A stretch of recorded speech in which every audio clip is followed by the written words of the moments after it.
méprisé et abandonné des hommes, homme de douleur et habitué à la souffrance. Semblable à celui dont on détourne le visage, nous l'avons dédaigné, nous n'avons fait de lui aucun cas. Cependant, ce sont nos souffrances qu'il a portées. C'est de nos douleurs qu'il s'est chargé. Et nous l'avons considéré comme puni, frappé de Dieu et humilié.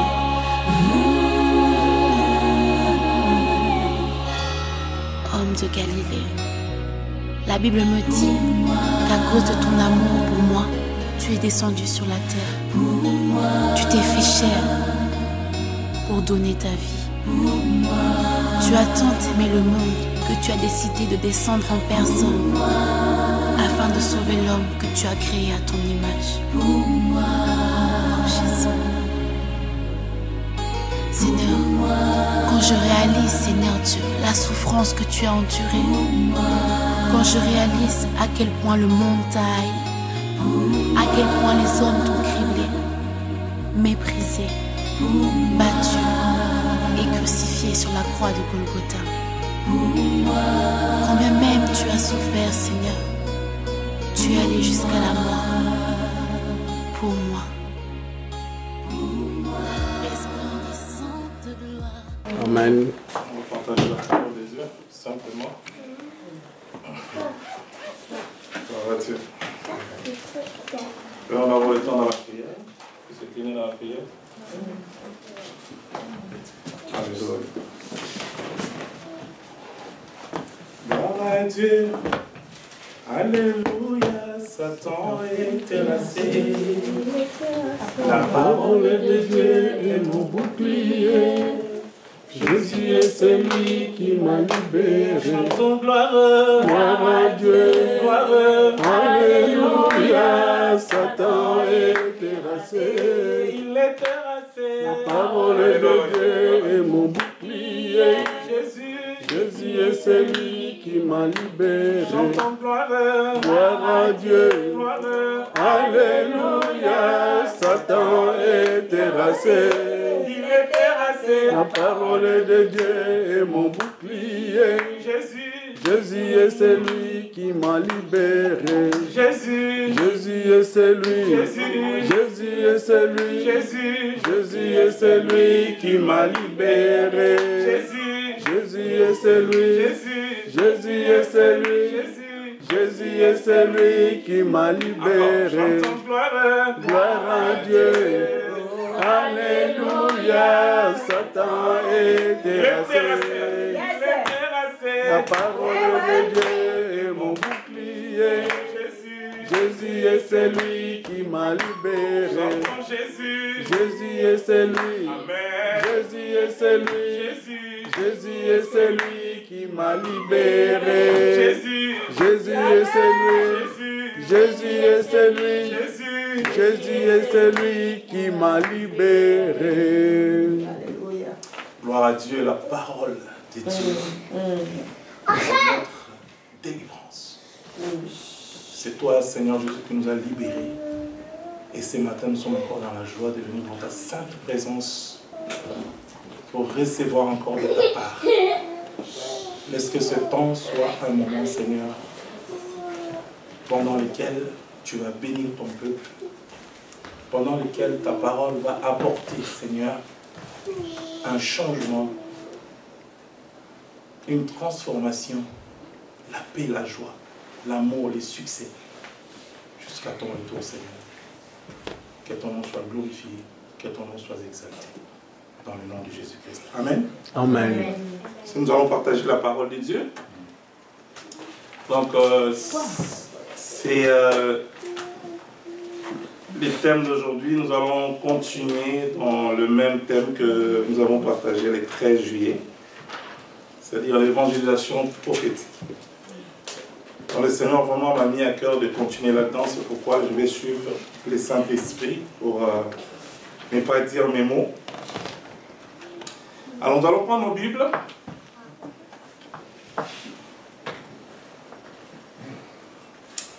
Prenons nos Bibles sur Actes des Apôtres, chapitre 10.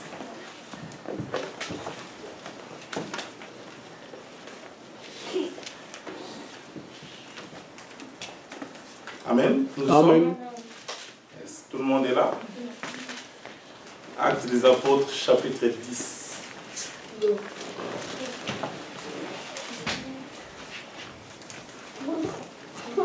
C'est un texte qui est long, nous allons le lire et puis nous allons voir c'est quoi le Seigneur veut nous enseigner par rapport à ces textes. Amen. Amen. Nous allons commencer par le premier chapitre. Il y avait à Césarée un homme nommé Corneille, centenier dans la cohorte dite italienne. Cet homme était pieux, craignait Dieu avec toute sa maison. Il faisait beaucoup d'aumônes au peuple et priait Dieu continuellement.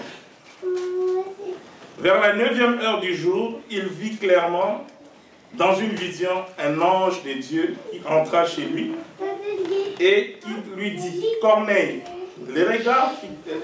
Corneille, les regards fixés sur lui et saisi d'effroi, il répondit « Qu'est-ce, Seigneur ?» Et l'ange lui dit « Tes prières et tes aumônes sont montées devant Dieu. Il s'en est souvenu. Envoie maintenant des hommes à Jopé et fais venir Simon, surnommé Pierre. Il est logé chez un certain Simon Courroyeur, dont la maison est près de la mer. » Dès que l'ange qui lui avait parlé fut parti, Corneille appela 2 de ses serviteurs et un soldat pieux d'entre ceux qui étaient attachés à sa personne. Et après leur avoir tout raconté, il les envoya à Jopé. Verset 9. Le lendemain, comme ils étaient en route et qu'ils s'approchaient de la ville, Pierre monta sur les toits vers la 6e heure pour prier. Pendant qu'on lui préparait à manger, il tomba en extase, il vit le ciel ouvert et un objet semblable à une grande nappe attachée par les 4 points, qui descendait s'abaissait vers la terre et où se trouvaient tous les quadrupèdes et les reptiles de la terre et les oiseaux du ciel. 13. Et une voix lui dit, lève-toi, Pierre, tue et mange. Mais Pierre dit, non, Seigneur, car je n'ai jamais mangé d'essuyé ni d'impur. Et pour la 2e fois, la voix se fit encore entendre à lui. Ce que Dieu a déclaré pur, ne regarde pas comme souillé. Nous allons répéter ensemble. Ce que Dieu a déclaré pur, ne le regarde pas comme souillé. Ensemble, plus fort. Ce que Dieu a déclaré pur, ne le regarde pas comme souillé. Amen. Cela arriva jusqu'à 3 fois. Et aussitôt après, l'objet lui fut retiré dans le ciel. 17. Tandis que Pierre ne savait en lui même que penser du sens de la vision qu'il avait eue, voici les hommes envoyés par Corneille s'étant mis en quête de la maison de Simon, se présentèrent à la porte et demandèrent à haute voix si c'était là que logeait Simon surnommé Pierre. Et comme Pierre réfléchissait à la vision, l'Esprit lui dit, voici 3 hommes te demandent, lève-toi et descends et pars avec eux sans hésitation, car c'est moi qui les ai envoyés. Pierre donc descendit et dit à ces hommes, voici je suis celui que vous cherchez. Quel est le motif qui vous amène? Ils répondirent, Corneille, centenier, homme juste et craignant Dieu, et de qui toute la nation des Juifs rend un bon témoignage, a été divinement averti par un saint ange de faire venir dans sa maison, de te faire venir dans sa maison et d'entendre tes paroles. Pierre donc les fit entrer et les logea. Le lendemain, il se leva et partit avec eux. Quelques-uns des frères de Jopé l'accompagnèrent. Ils arrivèrent à Césarée le jour suivant. Corneille les attendait et avait invité ses parents, ses amis intimes. Lorsque Pierre entra, Corneille, qui était allé au-devant de lui, tomba à ses pieds et se prosterna. Mais Pierre le releva en disant, « Lève-toi, moi aussi je suis un homme. » Et en conversant avec lui, il entra et il trouva beaucoup de personnes réunies. « Vous savez, leur dit-il, qui est défendu à un juif, de se lier avec un étranger ou d'entrer chez lui. Dieu m'a appris à ne regarder aucun homme comme souillé et impur. C'est pourquoi je n'ai pas eu d'objection à venir puisque vous m'avez appelé. Je vous demande donc pour quel motif vous m'avez envoyé chercher. Corneille dit, il y a 4 jours à cette heure-ci, je priais dans ma maison à la 9e heure. Et voici un homme vêtu d'un habit éclatant se présenta devant moi et dit, Corneille, ta prière a été exaucée. Et Dieu s'est souvenu de tes aumônes. Envoie donc quelqu'un à Joppé et fais venir Simon, surnommé Pierre. Il est logé dans la maison de Simon, convoyeur, près de la mer. Aussitôt, j'ai envoyé quelqu'un vers toi et tu as bien fait de venir. Maintenant donc, nous sommes tous devant Dieu pour entendre tout ce que le Seigneur t'a ordonné de nous dire. 34. Alors Pierre, ouvrant la bouche, dit, en vérité, je reconnais que Dieu ne fait point de favoritisme, mais qu'en toute nation, celui qui les craint et qui pratique la justice, lui est agréable. Il a envoyé la parole aux fils d'Israël en leur annonçant la paix par Jésus-Christ qui est le Seigneur de tous. 37. Vous savez ce qui est arrivé dans toute la Judée après avoir commencé en Galilée à la suite du baptême de Jean et que Jean a prêché.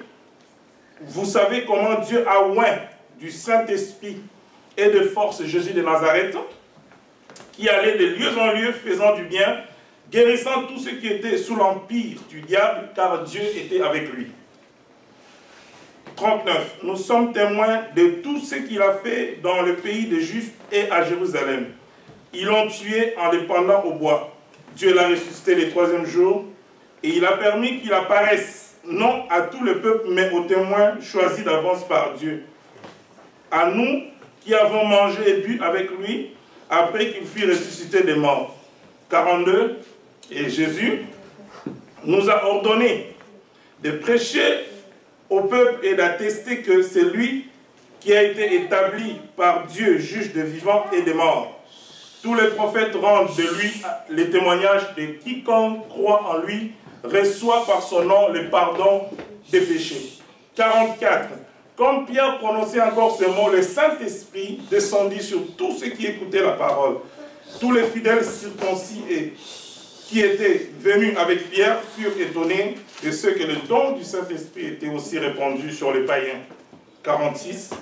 Car ils les entendaient parler en langue et glorifier Dieu. 47. Alors Pierre dit, peut-on refuser l'autre baptême à ceux qui ont reçu le Saint-Esprit aussi bien que nous? Il ordonna qu'ils soient baptisés au nom du Seigneur. Et sur quoi ils les prièrent de rester quelques jours auprès d'eux. Amen. Amen. Amen, amen, amen, amen. Amen, amen. C'est un long texte. C'est vrai que comme nous sommes à l'école de Jésus-Christ, chacun aura encore le temps d'aller relire, pour que ça puisse bien entrer. C'est 48 versets. Je voulais quand même qu'on lise tous les textes pour pouvoir comprendre c'est quoi l'histoire, pour ne pas sauter. C'est une histoire que nous connaissons, c'est un sujet que plusieurs ont déjà prêché là-dessus. Mais moi, le Seigneur m'a mis à cœur vraiment de parler par rapport à l'évangélisation. L'évangélisation, parce qu'en fait ici, on parle même dans les titres, on voit que l'évangile parvient aux païens. Donc on le considère comme un païen, parce qu'il n'est pas juif.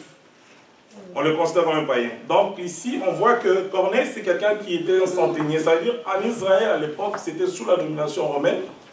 Et toute personne, comme nous l'avons vu la dernière fois avec le publicain, qui était Zachée. Donc c'était des personnes qui représentaient l'autorité romaine. C'était des gens qui n'étaient pas les bienvenus en Israël.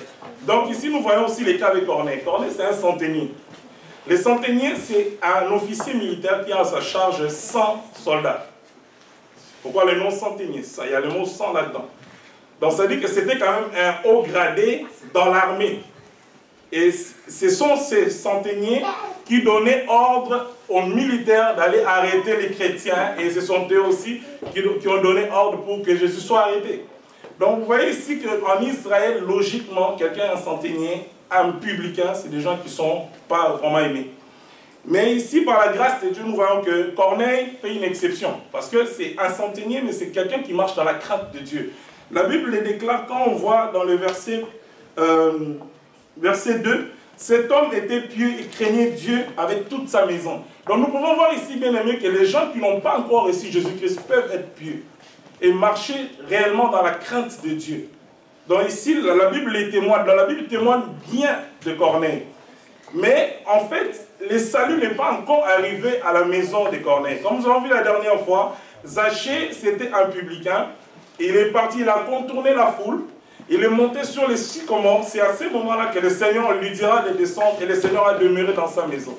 Ça, c'était le Seigneur lui-même. Mais dans l'idée ici, en fait, avec Corneille, c'est que le Seigneur envoie ses serviteurs. Nous sommes les serviteurs de Dieu. Ici, dans la Bible, on parle de Pierre. Donc, le Seigneur va envoyer Pierre pour que Pierre aille apporter la parole de Dieu dans la maison de Corneille. Mais ici, pourquoi je parle de l'évangélisation prophétique? Parce que ce n'est pas une évangélisation où l'homme a pris la décision d'aller amener les âmes. Prophétique, c'est dans la dimension où le Seigneur a parlé d'abord à Corneille. Nous voyons ici dans la parole, le Seigneur a donné une vision à Corneille. Et cette vision s'est concrétisée. Parce que le Seigneur a aussi parlé à Pierre qui devait apporter la parole de Dieu. Amen. Amen. Donc nous voyons que... dans la parole de Dieu est vraiment claire là-dessus. Si nous lisons par exemple dans le verset 3, la Bible dit qu'à la 9e heure, en fait quand la Bible parle de 9e heure, on commence à compter la première heure à partir de 6 heures du matin. Donc 9 heures, il faut ajouter 6 plus 9, ça veut dire à 15 heures. Donc c'était à 15 heures qu'il a eu cette vision Corneille. C'est-à-dire que le Seigneur a envoyé son ange pour parler à Corneille. Il lui a dit que sa prière, ses aumônes étaient exaucées. C'est une grâce divine. Quand le Seigneur envoie, ça dit que on voit ici quand même la disposition du cœur. La dernière fois, je vous ai dit, Maman Jacqueline a dit tantôt, je remercie le Seigneur, si le Seigneur n'attire quelqu'un, c'est impossible. C'est le Seigneur qui doit toucher la personne. Donc par rapport à l'évangélisation, si nous comprenons cette dimension-là, ce n'est pas par la force de quelqu'un qu'on peut aller évangéliser. Ici, nous voyons que le Seigneur a touché d'abord le cœur de Corneille, qui avait un bon cœur. Une personne pieuse, c'est une personne respectueuse, il marche dans la crainte de Dieu, c'est quelqu'un qui a un bon témoignage autour de lui. Et vous savez, les hommes regardent beaucoup plus aux apparences. Mais le Dieu que nous servons, lui ne regarde pas, il regarde le cœur.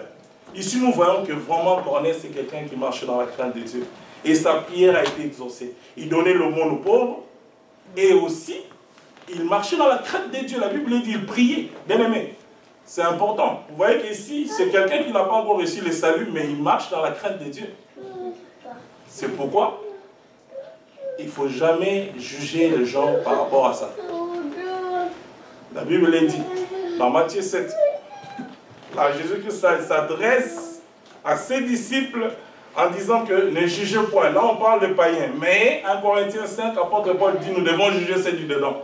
C'est-à-dire qu'un serviteur, quelqu'un qui est né de nouveau, qui ne marche pas dans la crainte de Dieu, nous devons le juger. Mais si nous parlons d'un païen, donc il ne faut pas qu'il y ait un jugement. Parce que nous tous, nous étions païens aussi. Et le Seigneur nous a fait grâce aujourd'hui. Amen. Parce que nous devons bien comprendre la parole de Dieu. Nous sommes à l'école de Jésus-Christ. La parole doit être bien expliquée. C'est ça. Il ne faut pas être comme qu'on rajoute. Parce qu'Apocalypse dit, si tu rajoutes, tu seras frappé. Si tu enlèves, le Seigneur enlèvera ton nom de l'arbre de vie. Donc nous devons faire très très attention. Alors on voit ici dans l'histoire que Corneille a eu la vision. Et Corneille, même dans le choix des gens qu'il va envoyer vers Pierre, parce que la Bible est précise, quand on lit dans le verset, excusez-moi, il a envoyé un soldat qui était pieux aussi, c'est-à-dire même les hommes que Corneille a choisis pour aller rencontrer Pierre, c'était des gens il a bien sélectionné. Il n'a pas envoyé n'importe qui, il a envoyé des gens qui étaient sérieux, même un des soldats qui était pieux entre eux, qui sont partis. Et par la grâce de Dieu, qu'est-ce qui va se passer? C'est que le Seigneur aussi, de son côté, sachant que Pierre est un juif, c'était difficile pour Pierre d'aller entrer dans la maison d'un païen. En tant que juif, c'était difficile. Alors c'est pourquoi le Seigneur va aussi donner une révélation à Pierre, pour que Pierre puisse comprendre là où le Seigneur devait l'envoyer. Donc là, nous voyons dans le verset 11. Déjà, on peut commencer au niveau du verset 10. Donc, Pierre, ici, on parle de la 6e heure, donc c'est-à-dire midi. Donc, il est parti pour prier, mais la Bible dit ici, il est monté sur le toit. Donc, c'était le lieu qu'il priait. Là, il est dans la maison de l'autre Simon, parce que lui, c'est Simon-Pierre, mais il est allé dans la maison de Simon le courroyeur. Donc, ici, il est monté pour prier. Mais la Bible dit que pendant qu'il voulait prier, il a eu faim. Et il est tombé en extase. Il est tombé en extase et le ciel s'est ouvert et le Seigneur lui a montré. Et nous pouvons voir ça que dans la loi mosaïque, c'était interdit de manger des quadrupèdes, des reptiles. On peut le voir dans, on peut lire, je pense, dans, excusez-moi, mais je pense que c'est Deutéronome 14 parle de ça aussi. Oui. Par Lévitique 11. Parce que la loi mosaïque interdisait de manger ces histoires, ce genre d'animaux. Alors, il n'était pas en tort en tant que juif. Parce qu'il faisait que respecter la loi. Mais malheureusement, disons heureusement d'ailleurs, que le Seigneur est bon. C'est le Seigneur qui a tout créé. Il a essayé de montrer à Pierre que ne prends pas souiller ce qui est pur pour moi. Amen, amen. Amen. Excusez-moi, on va voir Lévitique 11, je pense, oui, c'est ça. Lévitique 11. Voilà, donc on se retrouve. Donc si on lit par exemple Lévitique 11, verset 13, voici parmi les oiseaux ceux que vous aurez en abomination. Donc on parle ici des oiseaux, des aigles, il y a plein d'animaux. Quand on descend aussi dans le verset 20, vous aurez en abomination tout reptile. Donc ici, mais dans la vision que le Seigneur montre à Pierre, il y a des reptiles, il y a aussi des oiseaux. Mais alors que dans la loi mosaïque, c'est interdit pour un juif d'en manger. Mais le Seigneur lui dit, tue et mange. C'était cette révélation que le Seigneur donnait à Pierre pour que Pierre puisse comprendre, saisir la portée de ce que le Seigneur voulait amener comme salut dans la vie de Corneille. Parce qu'ici, si le Seigneur n'avait pas présenté à Pierre, ça allait être difficile pour Pierre, qui était un vrai juif, d'aller vers Corneille. Amen. Amen. Donc ça, on peut voir aussi, je pense, Lévitique, Deutéronome 14 aussi. Ça parle de ça. Donc, on va aller vérifier encore mieux à la maison. Mais je voulais quand même qu'on puisse voir dans la loi mosaïque l'interdiction de manger ces bêtes. Donc, Deutéronome 14.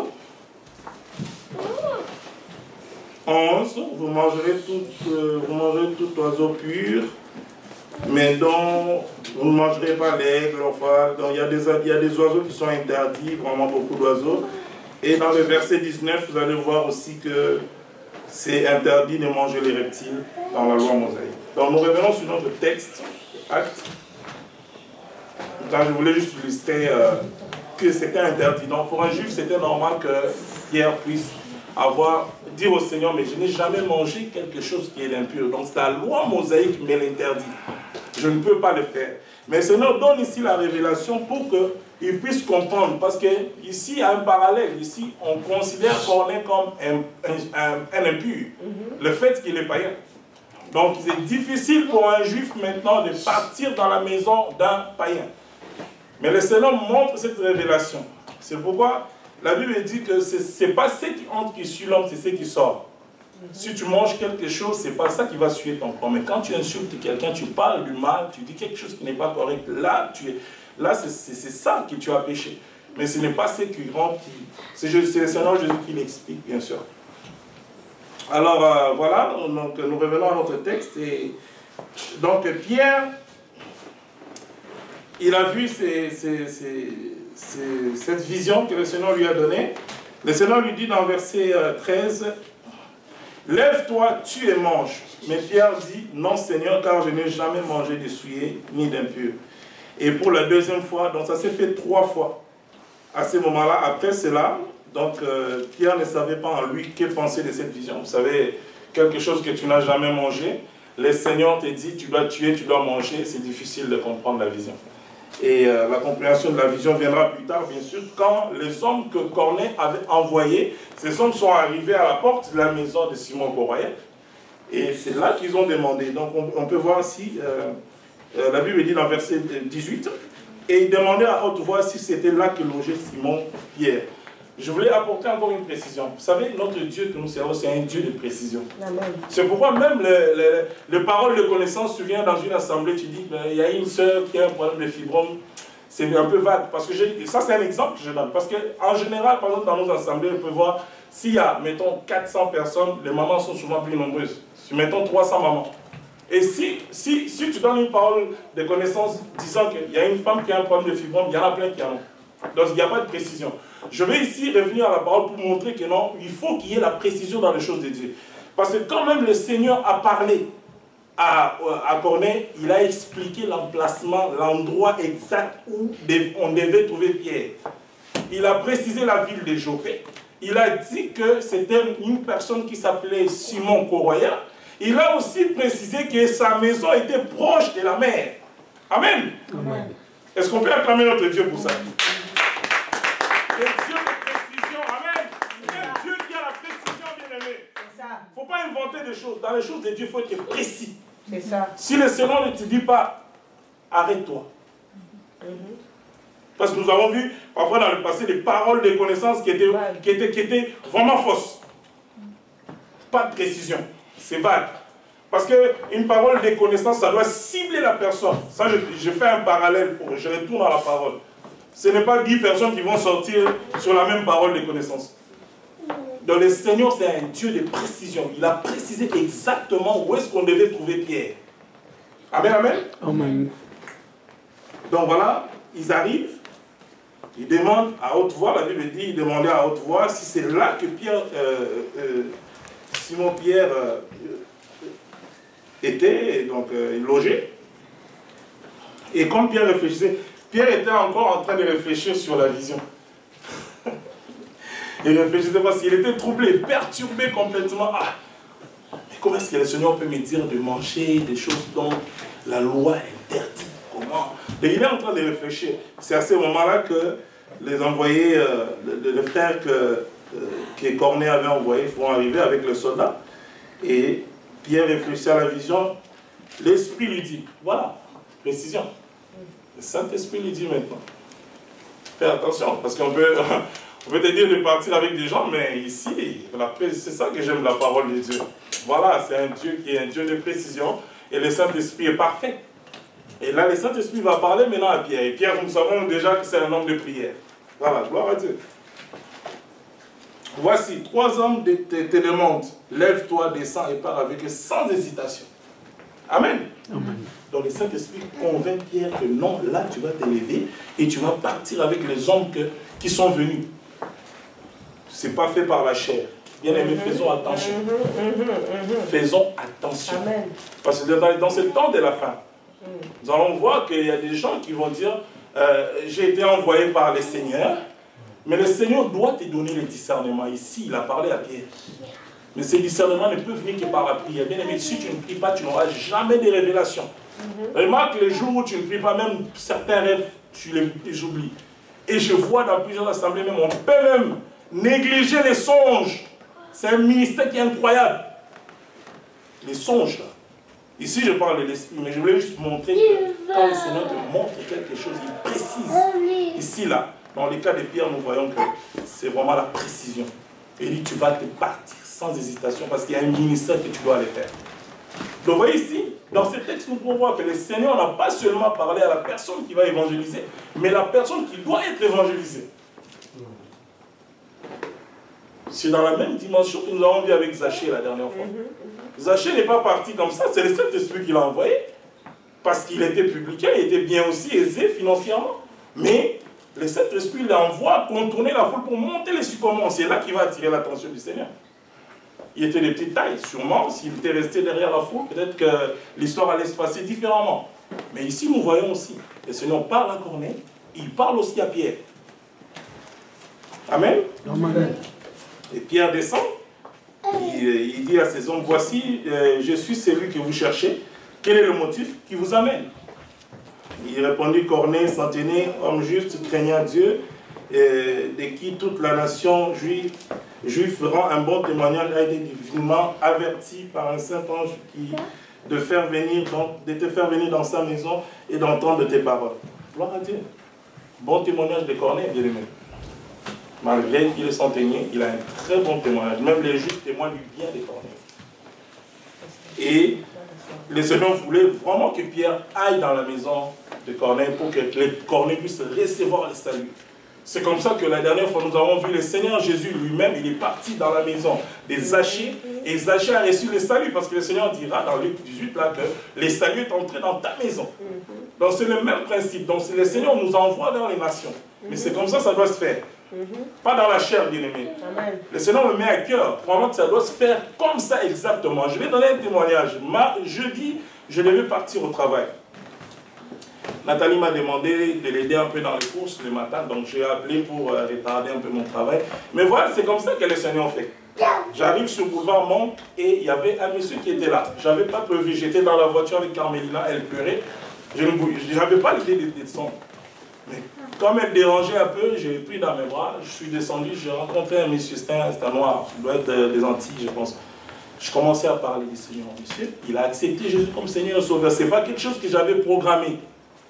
Voilà, c'est venu comme ça. Il a accepté Jésus et vraiment je lui ai parlé du salut, je priais pour lui, je demandais que le Seigneur te fasse grâce et puis nous sommes séparés. C'était une journée que le Seigneur avait prévue pour l'évangélisation. Et on arrive à Fabreville, à la salle pour acheter, je pense, la fermeture éclair pour les enfants. J'étais encore dans la voiture avec Carmélina, Nathalie est rentrée dans le magasin. Mais vous voyez comment le Saint-Esprit agit? C'est-à-dire, je n'avais pas envie de descendre parce que j'avais l'enfant avec moi. Mais il y a un moment donné, je me suis dit, non, je vais sortir quand même de la voiture, je vais aller rejoindre Nathalie. J'arrive, là j'ai vu une dame. Quand il a vu l'enfant, la dame, oh mais quelle grâce, quelle grâce, quelle grâce. C'est rare de voir ici au Canada quelqu'un, une femme, une blanche, qui va parler de la grâce. C'est très rare. Quand j'ai entendu grâce, j'ai juste demandé à la dame, madame, est-ce que vous êtes chrétienne? Comme ça, elle dit oui. Je commençais à parler avec cette dame-là. Je commençais à parler avec elle. Elle a commencé à m'expliquer sa vie. Bien-aimée, elle avait besoin de prière. C'est ça qui est prophétique. Parce que je n'avais pas calculé ça. Je ne devais pas entrer dans le magasin. Mais le Seigneur m'a envoyé. C'est ça. Et la dame m'a expliqué qu'elle a perdu un enfant de 13 ans du cancer il y a 2 ans. Son mari est mort il y a quelques années. Elle se retrouve dans la rue. J'ai pleuré. Parce que c'est difficile. Moi j'ai 5 enfants. J'ai dit waouh, Seigneur. J'ai commencé à prier pour cette dame. Elle a commencé à pleurer. Je priais dans les magasins. J'ai fortifié. Je parlais. Vraiment, le Seigneur t'aime. Vraiment, il ne va pas t'oublier. J'ai prié pour elle. J'avais l'argent, j'ai donné aussi. Amen. À cette femme-là. Elle vit dehors, bien aimée. C'est l'évangile. J'ai donné l'argent à la dame. C'est l'évangile. Et je continue à prier pour elle. Ah, tu comprends? C'était une journée, je devais partir au travail, mais le Seigneur l'a arrangé différemment. Je me suis même repenti parce que je disais à Nathalie, ah mais ça va me prendre du temps, je vais être en retard au travail. Mais après j'ai compris. Avant c'était le message même que je devais apporter. Je dis waouh, le Seigneur de Dieu que nous servons a une façon d'agir, bien aimé. Amen. Je n'avais pas calculé cette évangélisation. Il n'y avait pas de pamphlets ou non, pas du tout. Mais ça s'est fait simplement. Et le Seigneur s'est glorifié dans les 2 cas. C'est ça. Donc l'évangélisation, ce n'est pas un programme d'un homme ou d'une assemblée. Bien aimé, l'évangélisation, c'est le programme de Dieu, du Saint-Esprit. Amen. L'évangélisation, c'est le programme du Saint-Esprit. Parce que quand je lis dans la parole, je comprends ici, waouh, Seigneur. Donc tu veux nous montrer que quand je dois aller parler à quelqu'un, il faut que j'écoute Dieu. Jésus-Christ, il y a des vies le passé, il y a des gens qui n'étaient pas guéris. Mais il y a des personnes aussi, Jésus-Christ a dit, ta foi t'a sauvé. Vous voyez un peu cette dimension-là. Mais il est Dieu, avec toute sa puissance qu'il avait. Donc nous, en tant qu'enfants de Dieu, nous devons faire très attention. Donc nous devons être sensibles au Saint-Esprit. Quand le Saint-Esprit te dit quelque chose, vas-y. C'est comme ici nous voyons Pierre. Il a compris par la suite. Il avait mis des doutes, mais quand il a vu ces hommes que Corneille avait envoyés, il a dit non. Et l'Esprit lui a dit, n'hésite pas, pars directement avec ces gens. Amen. Amen. Alors ils vont partir, ils arrivent à la maison maintenant des Corneilles. Vous voyez déjà l'attitude de Corneille, c'est vraiment très positif parce qu'il n'est pas seul à la maison. Il a des membres de sa famille, il a aussi ses amis intimes. C'est-à-dire que les cas de Corneille, les Corneilles n'étaient pas sauvés seuls. Il y a eu une multitude de gens qui étaient avec Corneille, qui étaient guéris, qui étaient sauvés, transformés, remplis du Saint-Esprit. On va voir. Alors, et quand ils sont arrivés, déjà j'aime bien l'attitude de Pierre. Corneille, voyant qu'un serviteur de Dieu est rentré dans sa maison, il s'est directement mis à genoux. Mais dans les versets, comme nous lisons verset 26, la Bible dit, Pierre les releva en disant, lève-toi, moi aussi je suis un homme. Ne cherchons pas la gloire, bien-aimés. Il y a des pasteurs qui imposent les gens à se mettre à genoux, c'est faux. Si quelqu'un veut se mettre à genoux, il n'a qu'à le faire lui-même par sa volonté. Et vous voyez ici, vous voyez Pierre, homme rempli d'onction et de puissance, parce que la Bible dit que quand il passait juste l'ombre, ça c'est une autre dimension, bien aimé. L'ombre seulement. Il ne touchait même pas. On amenait des malades, on mettait des lits à côté. Dès qu'il passait, juste son ombre guérissait. Vous voyez quelle onction que la personne avait. Mais très humble. Dans le Seigneur nous appelle aussi, nous, à être humbles, parce que le travail que nous avons à faire, c'est un travail qui est colossal, qui est un travail pour la gloire du Seigneur. Il faut que l'humilité soit là, et c'est cette humilité qui va faire que la gloire va venir. Amen. Amen. Donc Pierre, il dit à Corneille, lève-toi, je suis un homme comme toi. Même l'ange, vous voyez bien dans l'île de Patmos, apôtre Jean, c'était accroupi aussi, à genoux. Mais l'ange lui a dit, je suis aussi un serviteur comme toi, lève-toi. Donc nous ne pouvons nous agenouiller que devant les seigneurs. Amen, amen. Amen. Nos genoux là, quand la Bible dit, tout genou fléchit, toute langue confesse qu'il est Seigneur. Amen. Amen. La Bible ne dit pas que genou fléchit devant un pasteur, un serviteur, pas du tout bien aimé. Si tu veux le faire, tu peux le faire par humilité. Tu peux le faire, on peut prier pour, mais pas imposer quelqu'un de se mettre à genoux. Parce que nous le voyons ici.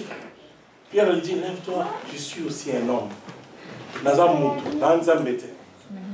Gloire à Dieu. Ça, c'était des vrais serviteurs. Ça, c'est des exemples. Apôtre Paul, apôtre Pierre. Ça, c'est des exemples nous devons suivre aujourd'hui. Des vrais exemples de la parole de Dieu. Des gens qui sont humbles, qui marchent dans la crainte de Dieu. On voit les fruits. Et on va voir par la suite qu'est-ce qui va se passer. Et c'est pourquoi j'avais dit que l'évangélisation prophétique, c'est pour ceux qui prient en esprit et en vérité. Parce que si tu ne pries pas en esprit et en vérité, tu vas évangéliser dans la chair. Et ça ne va pas marcher. C'est ça. Je n'ai pas vu Pierre ici venir, je viens prier pour que tu viennes dans l'église où moi je prie. Pas du tout.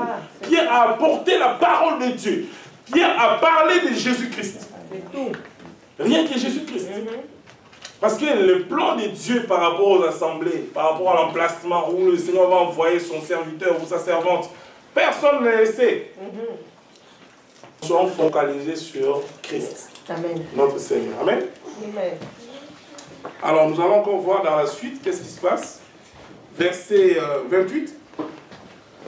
Vous savez, leur dit-il, qu'il est défendu à un juif et s'est lié à un étranger et d'entrer chez lui. Mais le Seigneur a inversé ça parce qu'il dit que je vous envoie vers les nations. Vous comprenez? Nous sommes là, les disciples. Donc un disciple, il va vers les nations. Et c'est pourquoi il voulait quand même enlever cette histoire-là de la tête de Pierre. Pour que Pierre comprenne que non, les âmes doivent être sauvées. C'est pourquoi je t'envoie chez Corneille. Amen. Amen. Et Dieu m'a appris à ne garder aucun homme comme celui un peu. Vous voyez, donc ce n'était pas les hommes en fait. La vision, c'était les bêtes, les animaux, les reptiles, les oiseaux, impurs pour Pierre. Mais c'est Dieu qui a créé ces oiseaux-là. C'est comme les hommes aussi. C'est Dieu qui a créé les hommes. C'est Dieu qui nous a créés. Dieu a créé toutes les races. les Asiatiques, les Africains, les Européens, les Américains. Dieu nous a créés tous. Donc ça dit que dans notre évangélisation aussi, nous devons faire très attention. Nous ne devons pas être comme, faire des choix personnels. Et je ne peux que parler aux Africains, c'est faux. Moi, je parlais à quelqu'un, le monsieur que je parlais avec avant, le Seigneur m'a envoyé vers quelqu'un qui est d'origine des Antilles. Et dans le magasin, j'ai dit tantôt, c'était une femme québécoise, une blanche. Donc c'est dans le plan de Dieu, comme il va nous envoyer. Respectons seulement ce qu'il a annoncé dans la vie de chacun. Et voilà, verset 29, c'est pourquoi je n'ai pas... Donc ça dit qu'après qu'il a entendu le Seigneur, c'est ça qui est magnifique, il a entendu, malgré qu'il est juif, il a compris. Non, ça c'est une autre dimension, c'est le Seigneur qui me parle maintenant. Et comme c'est le Seigneur qui me parle, je n'ai pas eu l'objection à venir, puisque vous m'avez appelé. Je vous demande donc pour quel motif vous m'avez cherché. Donc il est venu parce que le Seigneur lui a dit, il est parti. Mais il a quand même posé la question, pour quelle raison vous m'appelez? C'est à ce moment-là que Corneille va se lever pour expliquer la vision que le Seigneur lui avait montrée. Et quand Corneille va finir d'expliquer cette vision-là, verset 34, alors Pierre ouvre la bouche maintenant. Vous savez bien, mais quand le Seigneur nous envoie vers les nations, c'est pour parler. C'est pour parler, donc le Seigneur m'apprend encore beaucoup à vraiment demeurer dans la prière. Maintenant, demeurer dans la prière parce que quand les paroles vont sortir, ce ne sont pas des paroles qui viennent de quelqu'un ou pour impressionner. Donc, de toute manière, la dimension des impressions, là, c'est diabolique. Un enfant de Dieu ne vient pas pour impressionner les autres, pour montrer. Non, un enfant de Dieu, tu apportes la parole de Dieu, l'âme est sauvée. Ce n'est même pas, il n'y a pas de prix à donner. Non, pas du tout. Notre prix, nous le recevons à la fin. Comme l'apôtre avait dit, quand tu combattas les bons combats, nous n'avons pas encore combattu les bons combats, bien aimés. Le chemin est encore là. Quand le Seigneur dit à Élie,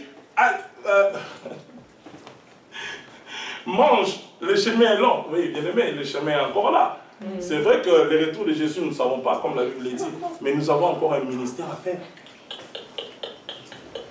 Alors pourquoi s'enorgueillir, montrer que moi j'ai amené 1000 âmes au Seigneur? C'est quoi? Mais si ton cœur n'est pas complètement transformé, le Seigneur va dire, je ne t'ai jamais connu. La prière doit nous briser, doit nous changer, bien aimé. Comme ça, quand la prière nous change, quand tu fais le travail de Dieu, tu vas le faire simplement.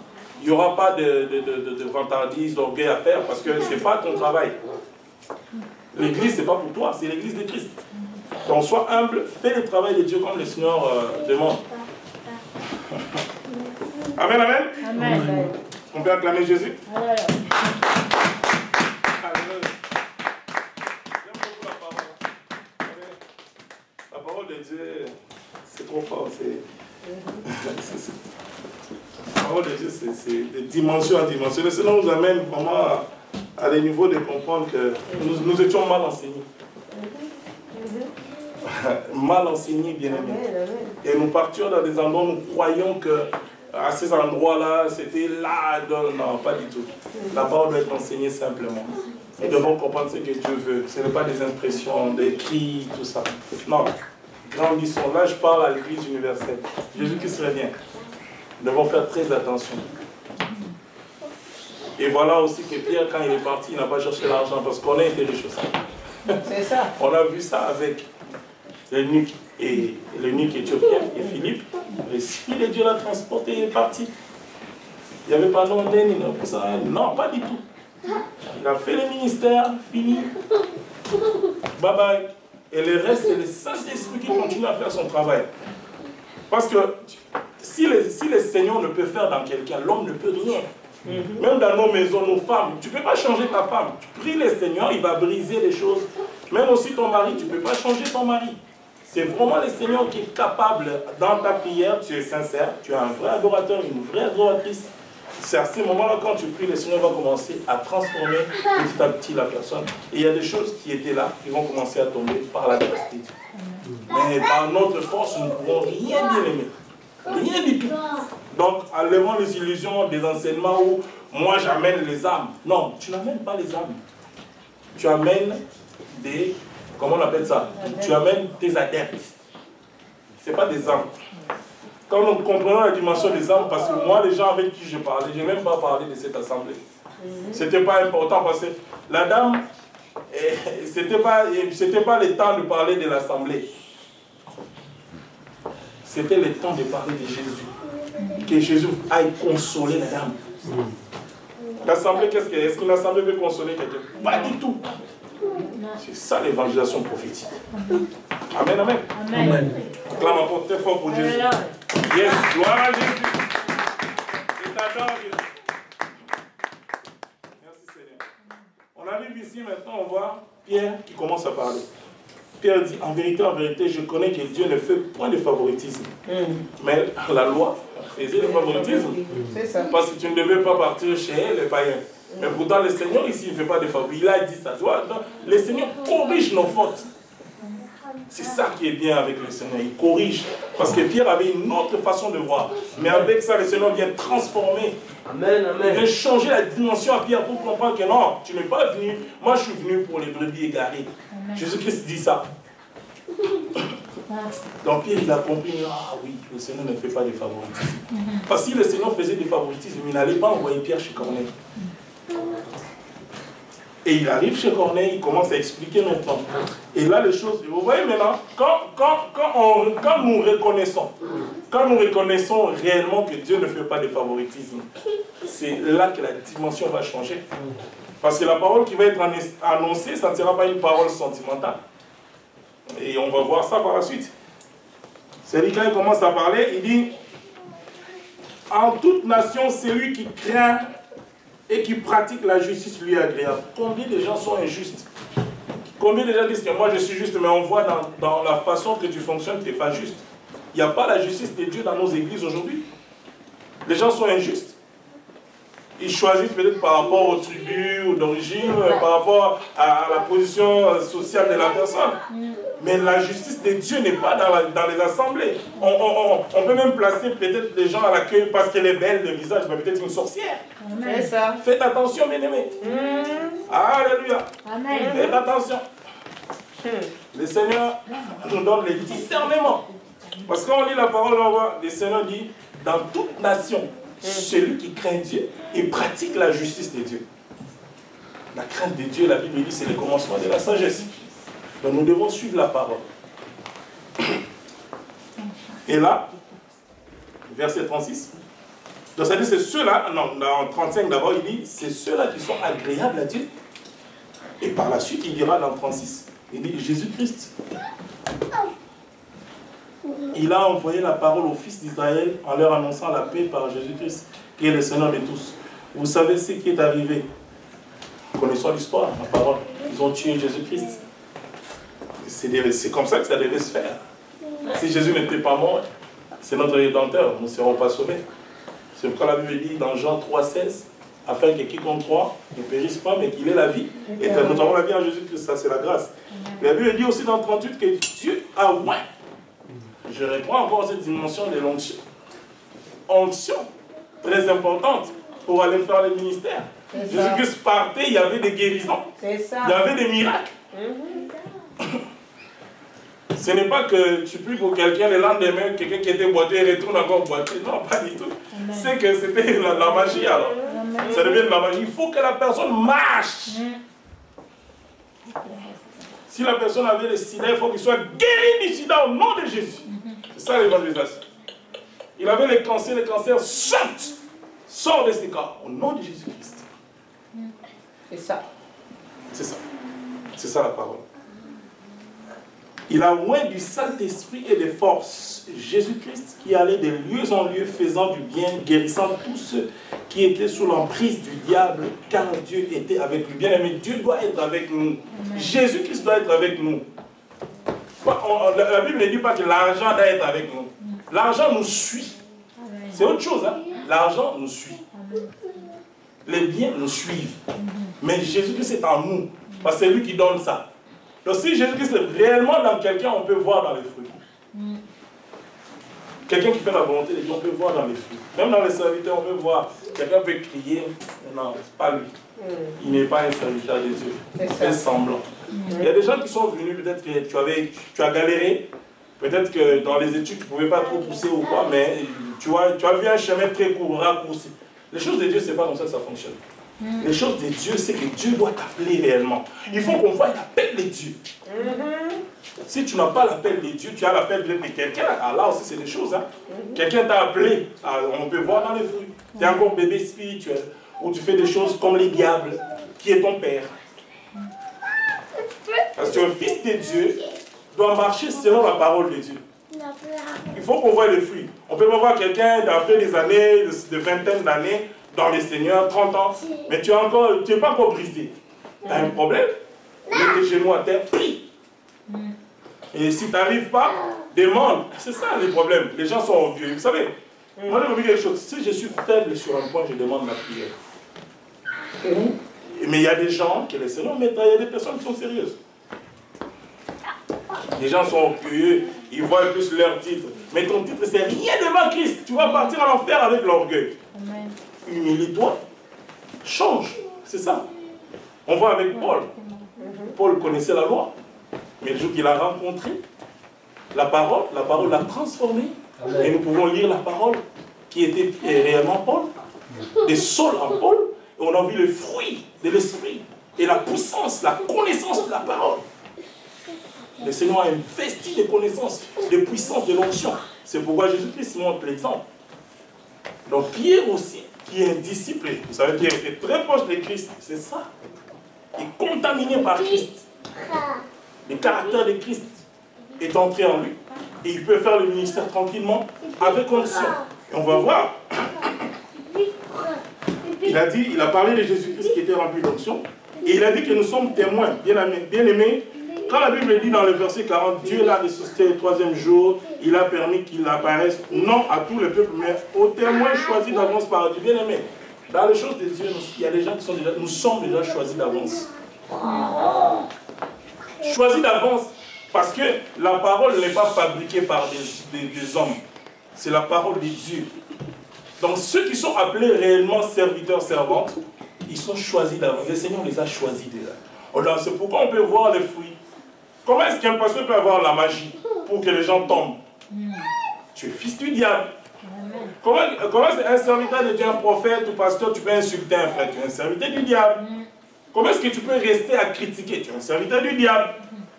Tu seras fils de Dieu le jour de ta vraie repentance.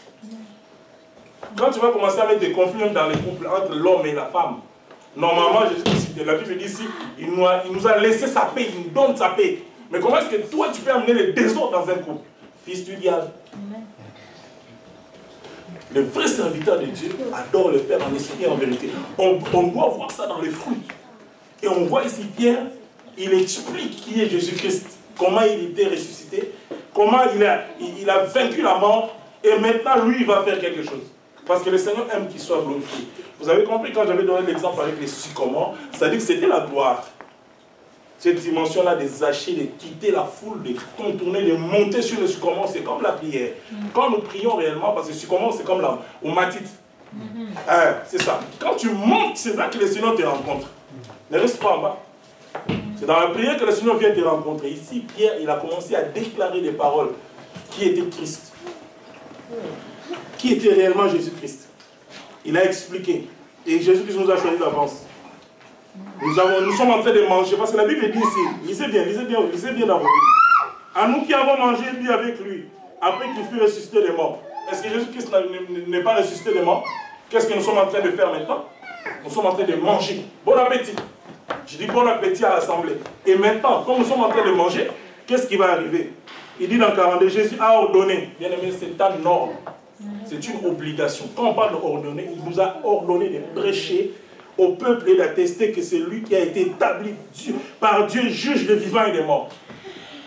Seul Jésus jugera les vivants et les morts, bien aimés. Et nous avons l'obligation. Parce que lui, il dit ordonner. Ordonnance. Ordonner, ça dit que nous sommes obligés d'annoncer cela. On peut le voir. Quand la Bible dit qu'il est le juge des vivants et des morts, 2 Timothée 4, 1. Waouh. Seigneur, merci. Merci Seigneur. La parole de Dieu. 2 Timothée.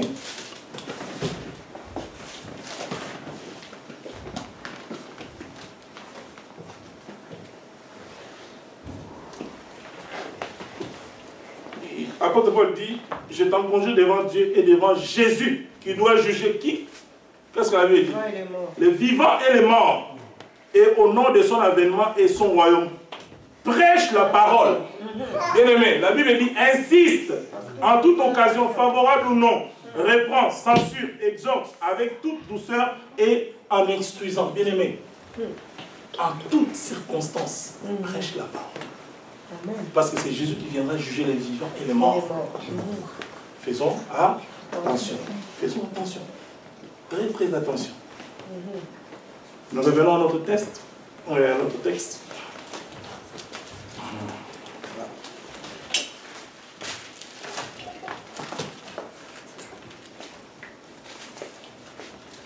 La Bible dit que tous les prophètes rendent de lui le témoignage de quiconque croit en lui reçoit par son nom le pardon des péchés.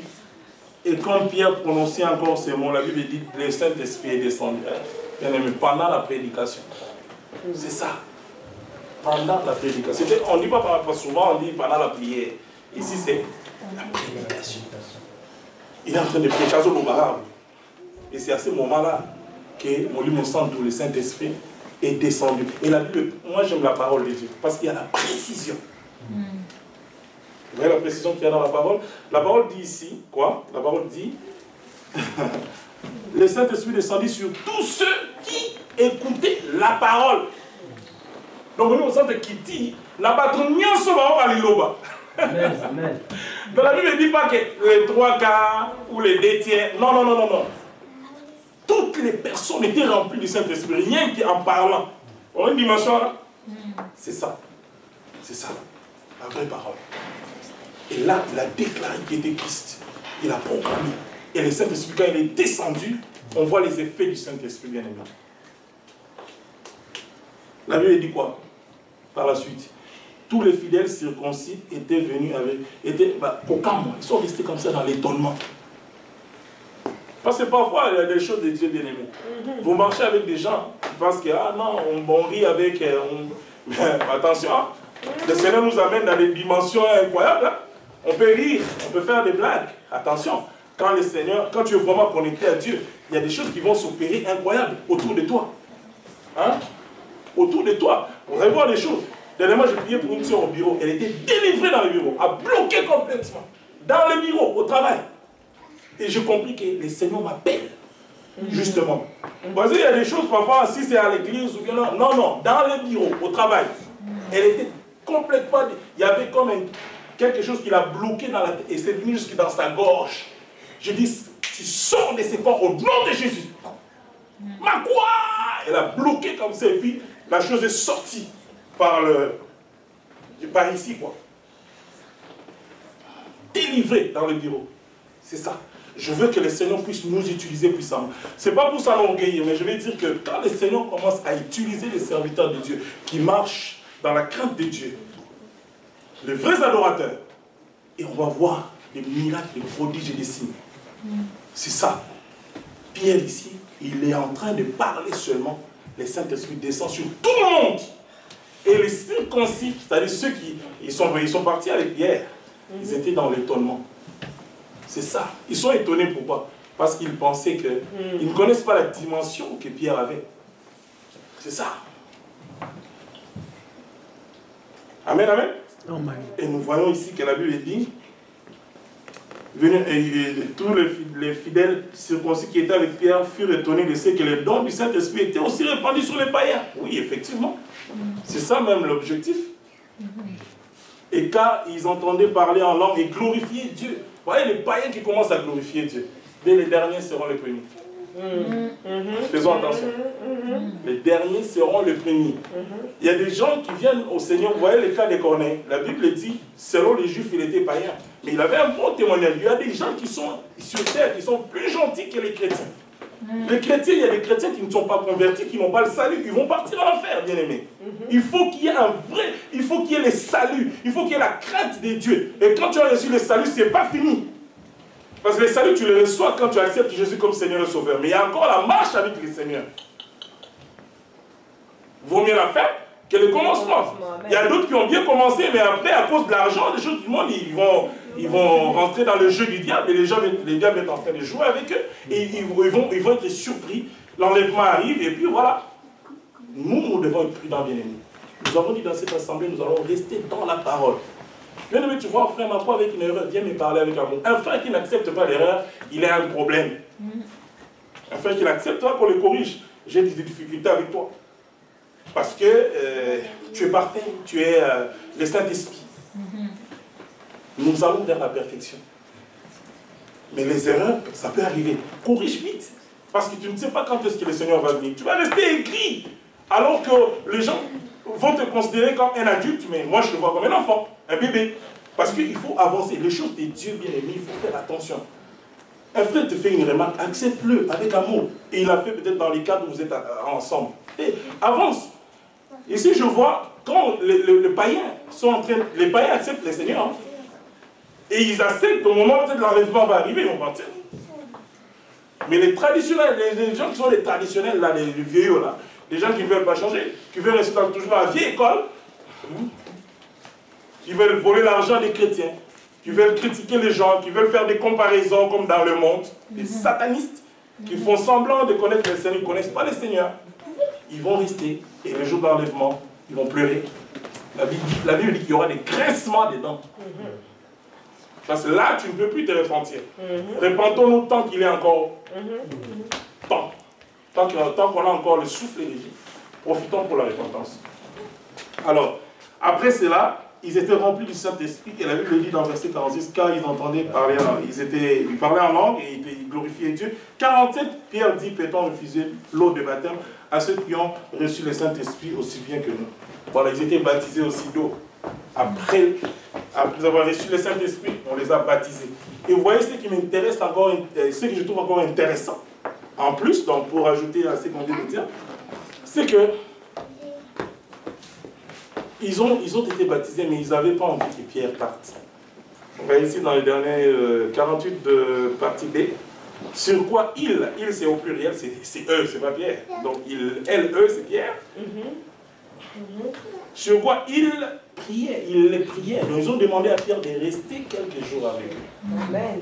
Amen. Est-ce qu'on a acclamé Dieu pour ça? Alléluia. Wow. Ça, c'est la vraie évangélisation prophétique. Yes. Wow. Bien aimé, nous allons lire 1 Corinthiens 2, 4. Oh Seigneur, je t'aime.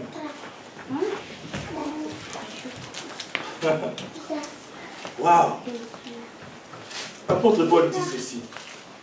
Ma parole et ma prédication ne reposaient pas sur des discours persuasifs de la sagesse, mais sur une démonstration d'esprit et de puissance, afin que votre foi soit fondée non sur la sagesse humaine, dans la sagesse des hommes, mais sur la puissance de Dieu. Amen. On va dire encore très fort.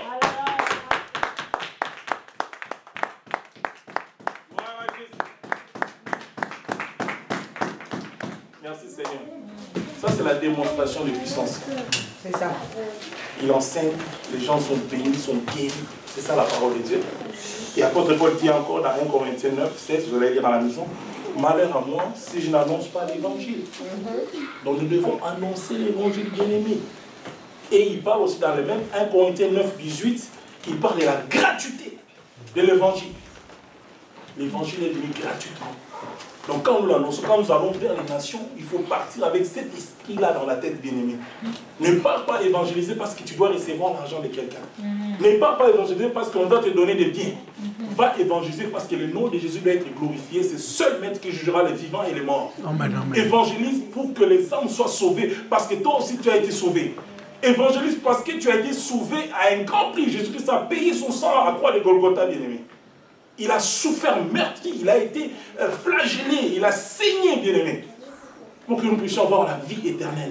Quelle grâce! Alors faisons la vraie évangélisation prophétique, pour que les âmes soient sauvées et que tout reste pour la gloire de notre Seigneur. Nous allons acclamer très fort notre Seigneur Jésus. Amen! Merci, merci. Alléluia.